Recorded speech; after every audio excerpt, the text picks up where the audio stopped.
Salut à tous, c'est Ketos. Cette semaine, une amie m'a mis au défi de réaliser de la farine de châtaigne. J'ai envie de dire, testons. Après avoir farfouillé un peu sur internet, j'ai trouvé une recette. Du coup, au niveau du matériel, nous aurons besoin d'un robot mixeur, d'un déshydrateur, de plaques de silicone pour mettre au fond, d'un couteau, d'un moulin à poivre, d'un contenant hermétique et de châtaignes. Ici, il y a 330 grammes. Je vous mets ici le matériel bonus dont j'ai eu besoin en cours de réalisation. Un petit outil de type pelle à grumes ou grattoir et un entonnoir, ici réalisé à partir d'une bouteille de soda.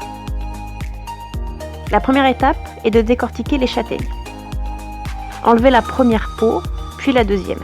Théoriquement, vous pouvez peler les châtaignes correctement, ensuite les couper en deux avant de les broyer. Dans mon cas, les châtaignes étaient déjà molles, du coup je les ai grattées afin d'enlever la première et la deuxième peau.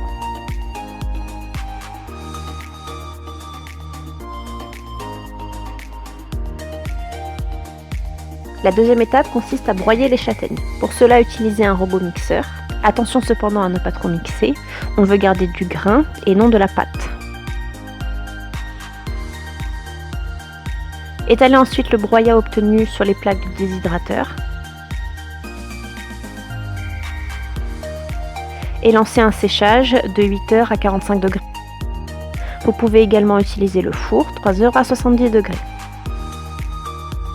À la fin du séchage, la poudre doit vraiment être très sèche.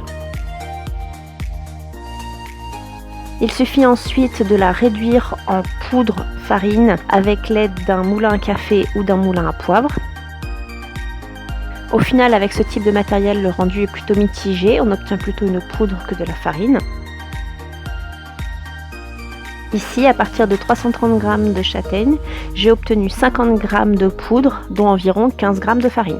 Au final, les axes d'amélioration sont sûrement donc de cuire 5 minutes les châtaignes au four avant de les décortiquer. Si vous voulez réaliser de grands volumes, pourquoi pas dans ces cas-là investir dans un moulin à grains afin de vraiment avoir de la farine.